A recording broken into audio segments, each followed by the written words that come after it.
Welcome to the Soul Happy Success Show. Coach Rebecca here, and today we're talking all things get rid of self-critical perfectionism. I know this is a big one, and I want to tell you a little bit about my journey with perfectionism. And this is a very short story, I wanted to coach from 2017, and it took me till 2021 to decide that I was going to leave my job and actually go all in on coaching for me.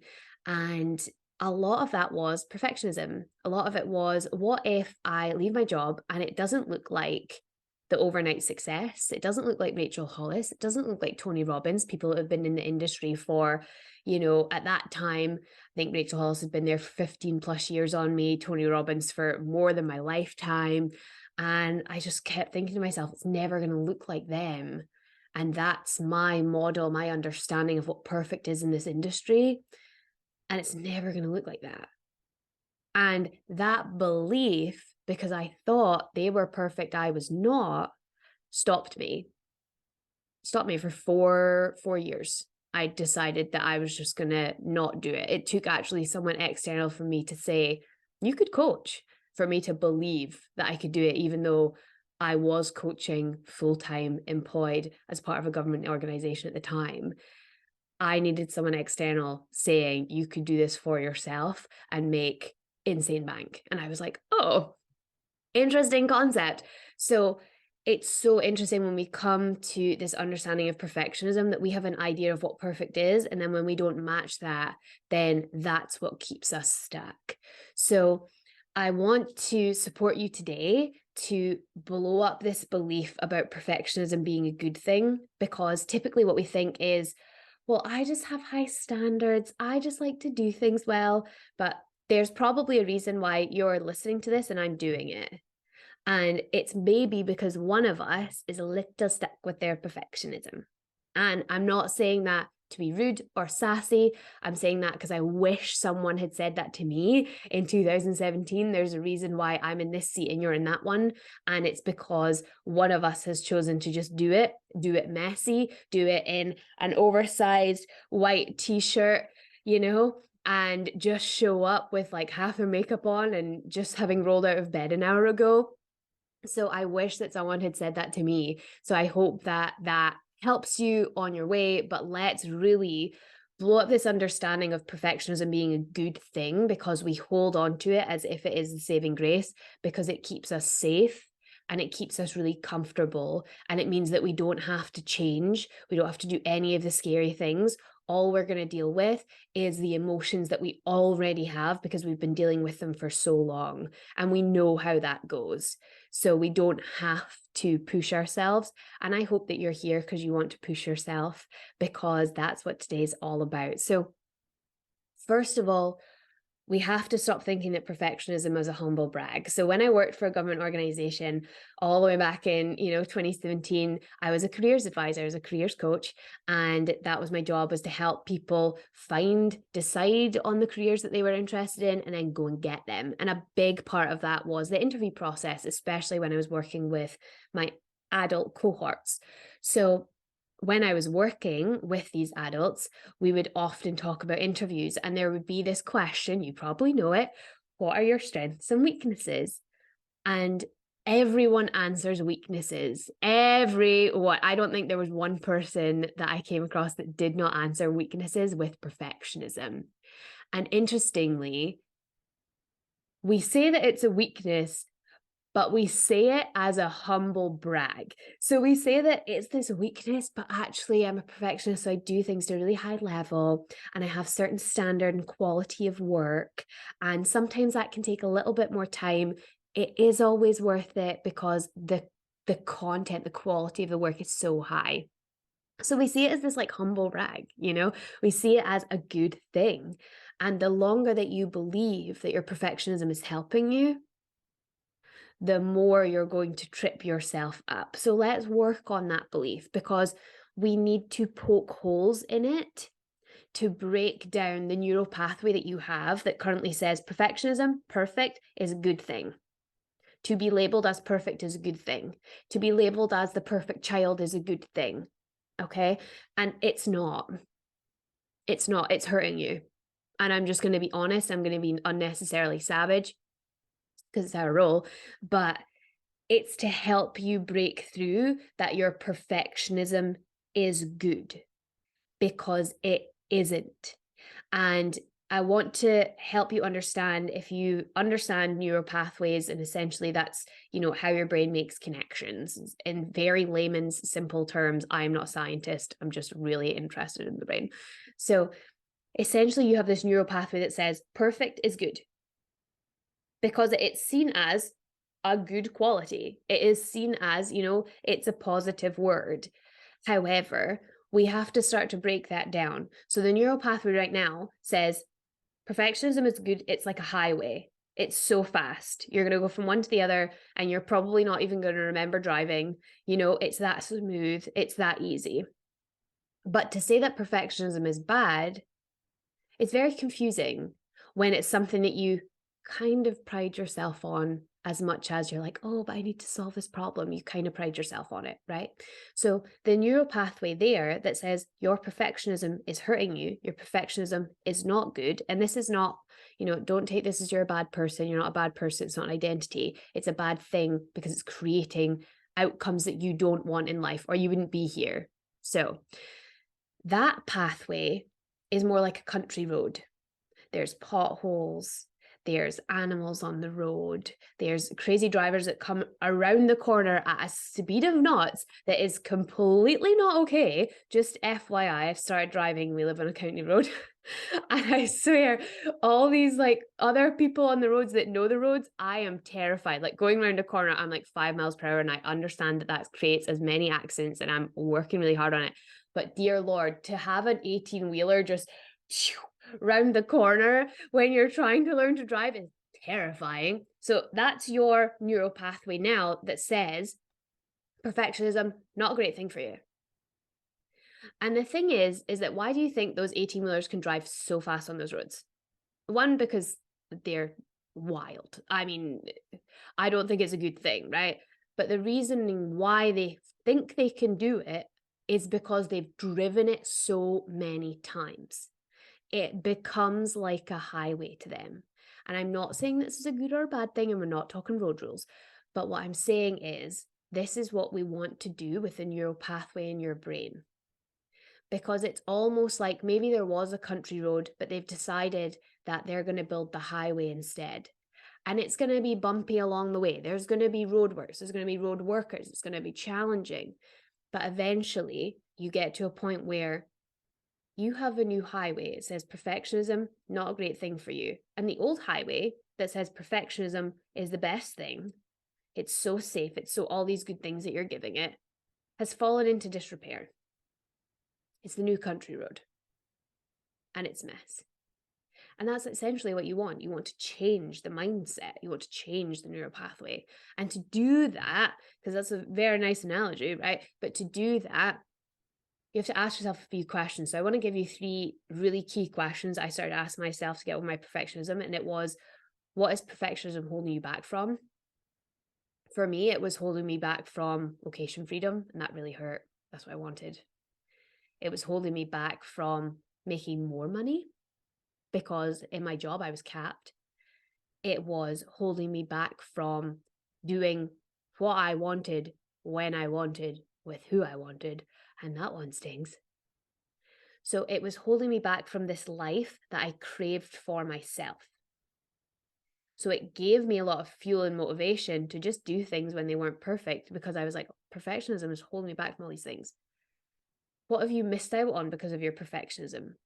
Do you know how many relationships, and I'm talking friendships, partnerships, everything, have been destroyed by perfectionism? Because someone says, do you want to go to mini golf? And you think, I'm not good at that. No, I don't want to go to mini golf. Even though you probably go and have a good time. Do you want to go to the arcade? No, I have a certain standard. I can't be fun, or I'm not going to be good at the game. So no, I don't want to go to the arcade. And you miss out on that time. We literally did this. I don't love bowling, and I'm not good at it. And our friends asked us to go bowling today, and I said no. I missed out on connecting with my friends because it's actually not something I enjoy, to be fair. But it's because I also am not good at it. That's why I don't enjoy it. I don't also like putting on other people's shoes. It weirds me out. Bowling weirds me out a little bit. But I have gone bowling with people in the past, right? So there's a multitude of reasons, but part of it is I know I'm not going to be good at it, so I don't want to go. Just being honest. And the kicker for me, this was the question that really got me, is what have you given up on because of your perfectionism? Oh my gosh, this one gets me because I know that my first career out of school after working in a supermarket for a few months was horse riding. I was a stable hand, a riding instructor, and I thought it was the coolest thing. Or I was a wannabe riding instructor, and I was doing my levels, so my BHS levels, your British Horse Society, stage 1, stage 2, stage 3. And even before I got to stage 1, I thought I can't do it, and I gave up. And I gave up on a dream and a career that at the time would have just been the most magical. And I still regret not having those qualifications. Now, would it have changed the trajectory of my life? The question, I don't know. But I gave up on something that I really loved because I didn't think I could do it, because I couldn't do it to the level of not stage 1. Stage 1 is like so simple when I look back on it now. Not to say if you're struggling with it, that's not hard, but I was looking at stage 4 and saying, I can't do stage 4. I can't jump that high. There's no way. I wasn't just focusing on stage 1. I was focusing on the last stage, on the AI. I was focusing so far forward. My perfectionism stopped me and it made me give up on it. What have you given up on that you regret? And it's a hard space to sit in. So I understand this is going to take a little bit of time, but ask yourself these questions. And now that we've handled the mindset portion, you'll have the energy and the fuel and hopefully the openness to do the next step, which is a little bit of soul work, practical things to overcome perfectionism. You have to make deliberate mistakes. It seems simple, too easy. There's also going to be a little bit of you that's like, oh no, I don't want to do that because, I'm going to make mistakes and I'll roll with them when I experience them, but I'm not going to deliberately make mistakes. But that feeling of feeling so uncomfortable because you've deliberately done something imperfect, that feeling is everything, because the world won't end, Chicken Little. The sky is not falling. You will be okay. And that's the muscle you have to build. It's part of building the highway. And if you cannot fathom going to bed and leaving a dish in the sink or posting a spelling mistake on an Instagram reel or a story, then you have to ask yourself the question, is this a growth or a fixed mindset that I'm coming to this with? Because a fixed mindset will say, I'm not going to do what Rebecca says, even though she has the answer, right? I'm not going to do what she says because I know better. I know that mistakes are going to come up, and when they do, I'll just be okay with them then. But you won't. You'll still feel the uncomfortable feeling. But what happens if you choose a growth mindset, says, okay, I'm going to deliberately make some mistakes. I'm going to deliberately do things imperfectly. I'm going to go out and my shirt is not going to be ironed. I am going to leave a dish in the sink. I am going to have a client call and it's going to bomb. That's one that don't do that deliberately, right? But you'll be able to handle it because you've done all of the other things. And maybe it's, I'm going to offer a free coaching call and I've never done it before, and I'm just going to do my best, and I'm not going to think it's perfect. That person's probably going to get something great out of it. I'm going to get something out of it, but it's definitely not going to be perfect. That's somewhere you could definitely lean into. That would be your growth mindset. So this isn't meant to be easy or comfortable. It's meant to prove a point that you can make a mistake and the world won't end. And lastly, after you have deliberately, facilitated these mistakes, because then you feel them more often. The things that you do more often, the more chill you are about them, right? Lastly, I want you to choose something that you're working on, that your perfectionism has like cock blocked you, it's gotten in the way. And I want you to choose to work towards a deadline, whether it's self-imposed or imposed because you're attending an event and you want to have it done by that event, whatever it is, or you have some accountability, That's why in all my programs, accountability is so key. We've had what we call our world domination accountability in every group that I have run every single Monday. Then everyone's sharing their goals and they do a little recap at the end of the week. That's why my new program is going to have accountability partners. So you know you're not in it alone. It's because accountability is really, really helpful. So, what a deadline does is ideally it stops you from measuring yourself against the masters in the field.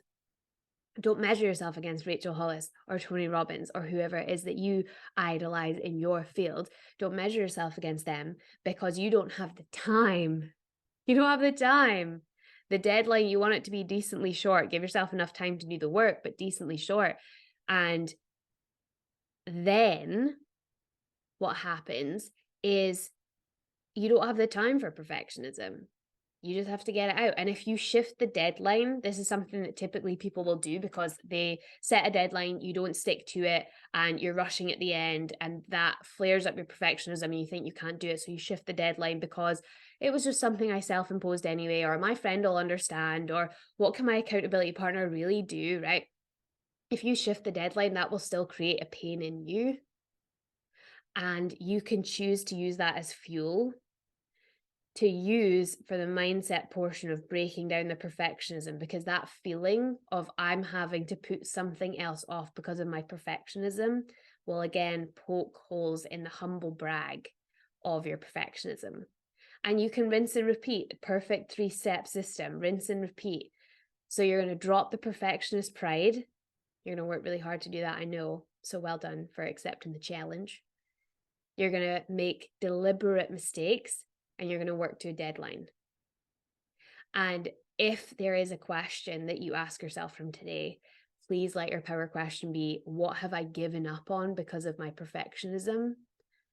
Because regret, as much as I don't love to use pain as a force to push people forward, that regret is what really helped me to overcome perfectionism. And I hope it does for you too. So, what have I given up on because of my perfectionism?